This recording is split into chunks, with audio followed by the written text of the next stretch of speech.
Assalamualaikum warahmatullahi wabarakatuh. Sebelum saya mulai, perkenalkan, nama saya Nujul, kelas F dengan NIM 2511102431 Di sini saya akan mempresentasikan konsep lingkungan dan peran dalam ekonomi.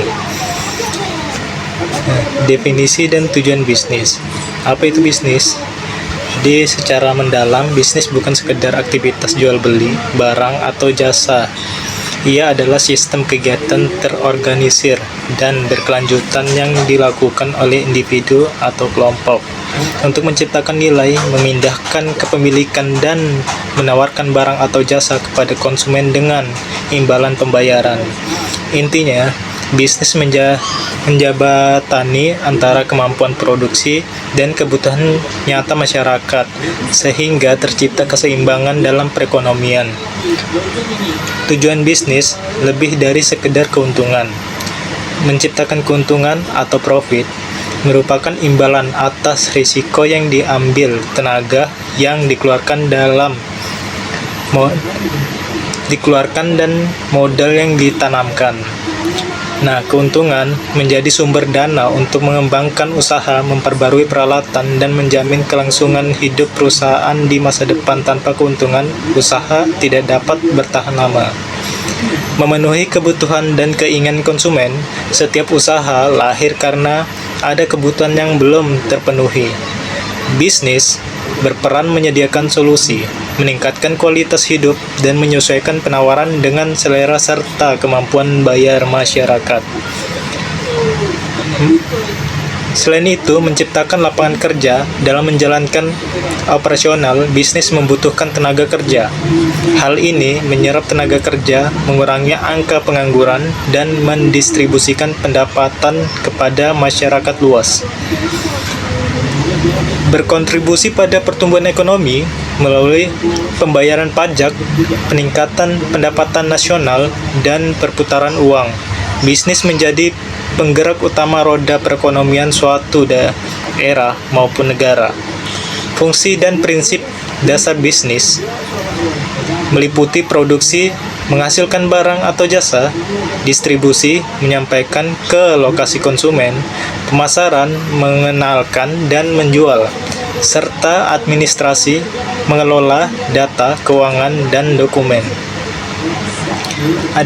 Adapun prinsip, seluruh kegiatan harus berlandaskan etika bisnis, kejujuran, keterbukaan, profesionalisme, kompeten dan konsisten, serta tanggung jawab sosial, tidak merugikan lingkungan dan masyarakat. Oke, lanjut. Kita ke jenis-jenis badan usaha.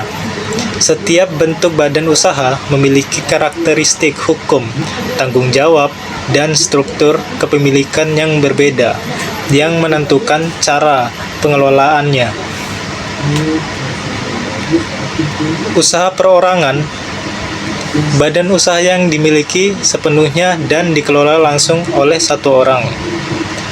Nah, ciri mendalam, tidak memiliki status badan hukum terpisah dari pemiliknya. Aset usaha dan aset pribadi pemilik dianggap satu kesatuan. Kelebihannya, proses pendirian sangat sederhana dan murah. Keputusan diambil dengan cepat tanpa persetujuan pihak lain. Seluruh keuntungan menjadi milik pemilik sepenuhnya. Keterbatasannya, modal terbatas sesuai kemampuan pemilik. Tanggung jawab tidak terbatas. Jika usaha mengalami kerugian atau hutang, pemilik harus menanggungnya hingga menggunakan harta pribadi. Dan selanjutnya itu firma. Persekutuan antara dua orang atau lebih yang bersepakat menjalankan usaha bersama untuk mendapatkan keuntungan. Semua anggota berperan aktif mengelola usaha. Firma memiliki nama sendiri, namun tanggung jawab hukumnya melekat pada seluruh anggotanya. Kelebihannya, sumber modal lebih besar dibanding usaha perorangan. Keahlian dan pengalaman antar anggota dapat saling melengkapi. Keterbatasannya, tanggung jawab tidak terbatas dan tanggung renteng. Jika salah satu anggota tidak mampu membayar hutang, anggota lain wajib menutupinya. Lanjut ke CV. Bentuk kerjasama yang membagi peran menjadi dua jenis anggota, yaitu sekutu aktif dan sekutu pasif. Saya akan menjelaskan sekutu aktif, yaitu mengelola usaha, bertindak mewakili perusahaan dan bertanggung jawab tidak terbatas. Sedangkan sekutu pasif hanya menyetor modal, tidak terlibat dalam pengelolaan dan tidak dikenal pihak luar. Kelebihan dari CV ini memudahkan mengumpulkan modal tambahan tanpa melibatkan pemodal dalam mengambil keputusan harian. Risiko bagi sekutu pasif terbatas hanya pada jumlah modal yang disetor. Adapun keterbatasan tidak memiliki badan hukum yang kuat, kepercayaan publik terhadap CV cenderung lebih rendah dibanding PT. Oke, lanjut ke PT. PT Perseroan Terbatas. Badan hukum yang modalnya terbagi dalam bentuk saham dimiliki oleh satu orang atau lebih. PT ini memiliki identitas hukum yang terpisah dari pemiliknya. Perusahaan memiliki hak dan kewajiban sendiri, serta dapat memiliki aset atas namanya sendiri. Kelebihannya, tanggung jawab pemegang saham terbatas hanya pada nilai saham yang dimiliki. Harta pribadi aman, modal dapat dikembangkan dengan menjual saham. Keberlangsungan usaha lebih terjamin meski pemiliknya berganti.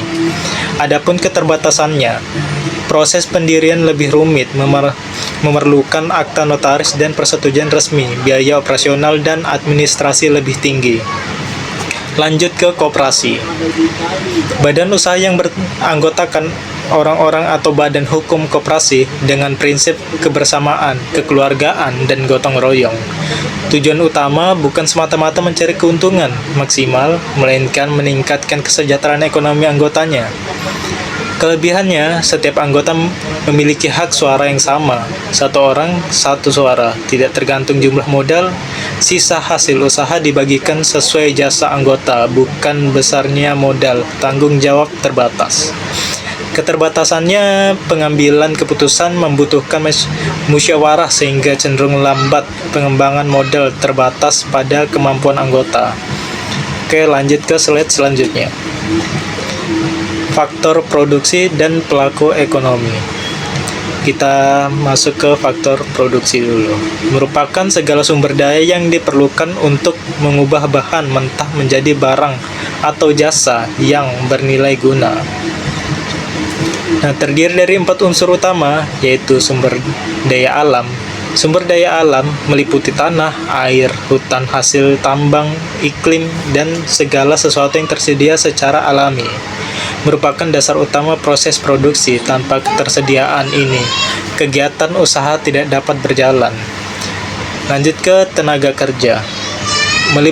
Meliputi tenaga fisik dan kemampuan pikiran, keahlian, serta keterampilan manusia.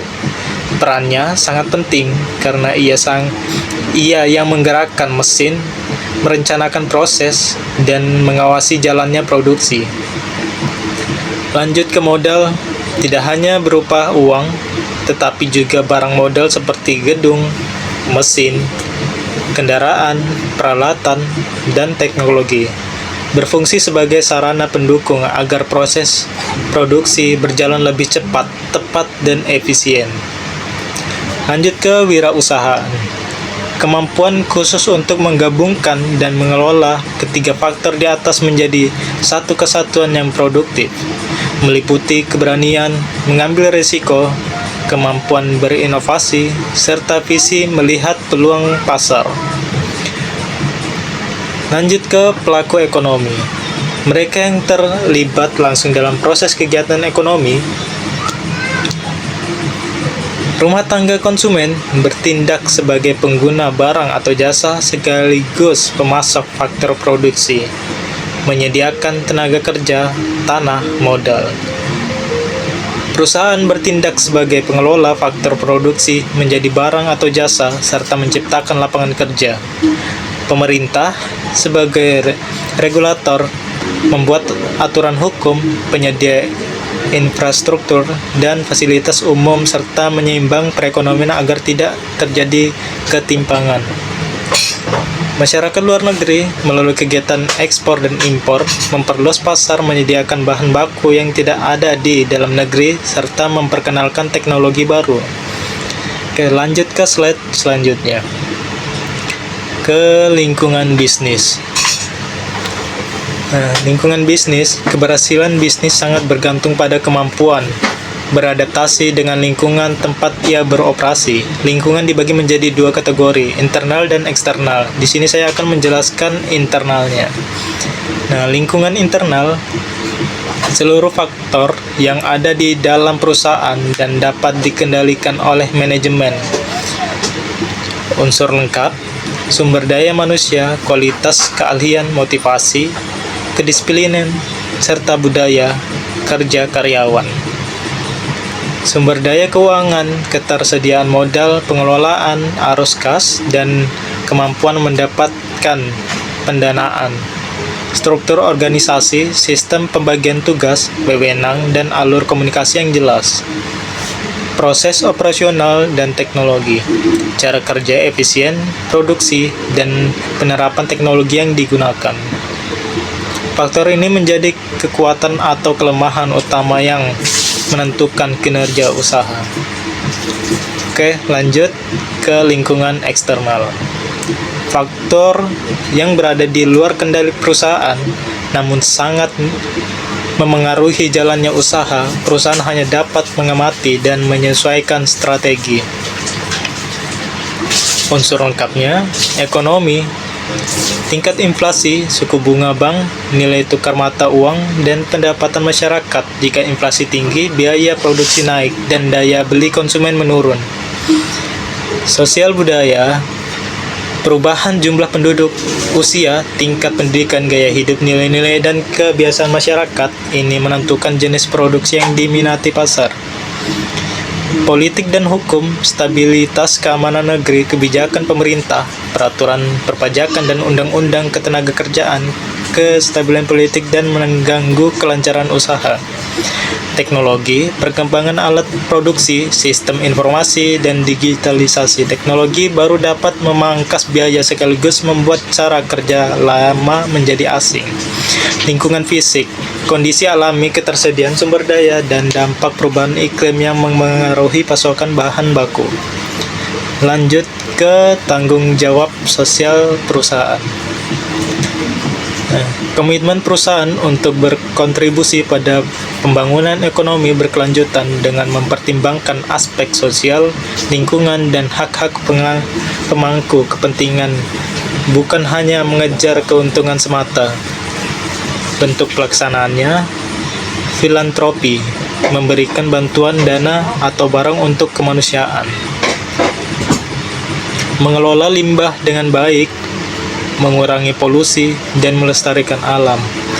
Membuka akses pendidikan, kesehatan, dan pelatihan keterampilan bagi warga sekitar. Memberikan gaji layak, jaminan kerja, dan lingkungan kerja yang aman bagi karyawan. Manfaat jangka panjang, membangun citra dan reputasi perusahaan yang baik di mata publik, mendapatkan kepercayaan lebih dari pelanggan, mitra usaha, dan investor, menciptakan hubungan harmonis dengan lingkungan sekitar, sehingga meminimalkan konflik. Oke, lanjut ke peran manajemen dalam bisnis. Proses sistematis untuk merencanakan, mengatur, mengarahkan, dan mengendalikan sumber daya perusahaan agar tujuan yang telah ditetapkan dapat tercapai secara efektif dan efisien. Adapun 4 fungsi utama, yaitu yang pertama, perencanaan, menetapkan tujuan jangka pendek dan panjang, serta menyusun strategi untuk mencapainya. 2. Pengorganisasian, menyusun struktur kerja, membagi tugas, dan mengalokasikan sumber daya yang ada. 3. Pengarahan, memotivasi, membimbing, dan mengkoordinasikan karyawan agar bekerja sesuai target. 4. Pengendalian, memantau jalannya kegiatan, membandingkan hasil dengan rencana, dan memperbaiki kesalahan jika terjadi penyimpangan. Lanjut ke tingkat manajemen. Manajemen puncak, menyusun visi dan strategi jangka panjang. Manajemen menengah menerjemahkan strategi menjadi rencana kerja yang terperinci. Sedangkan manajemen pelaksana mengawasi dan menjalankan kegiatan operasional sehari-hari. Next, ke wirausahaan. Kemampuan untuk melihat peluang, menciptakan sesuatu yang baru dan bernilai, serta berani mengambil risiko yang terukur demi mencapai keuntungan dan perkembangan usaha. Ciri wirausaha sukses: berpikir ke depan, kreatif dan inovatif, memiliki visi yang jelas, ulet menghadapi tantangan, serta berorientasi pada solusi bukan masalah. Jenis inovasi dapat berupa penemuan produksi baru, cara produksi yang lebih murah, strategi pemasaran yang baru, maupun perbaikan struktur organisasi.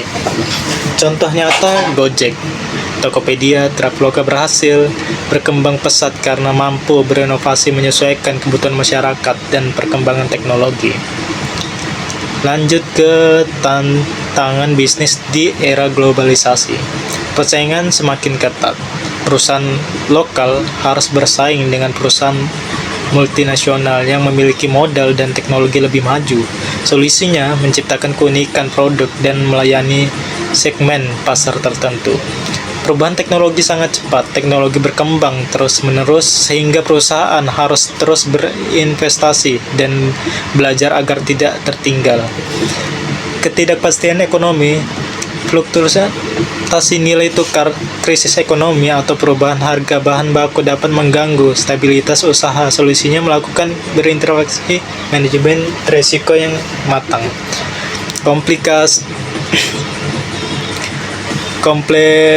Kompleksitas reguler. Beroperasi di pasar internasional berarti harus memahami dan mematuhi hukum serta standar yang berlaku di negara lain. Dan yang terakhir yaitu kesimpulan.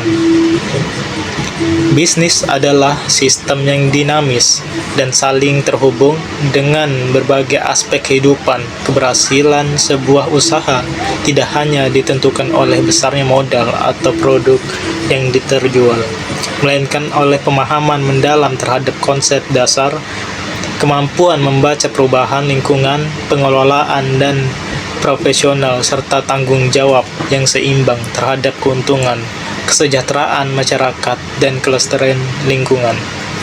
Sekian dari saya, kurang lebihnya mohon maaf. Terima kasih.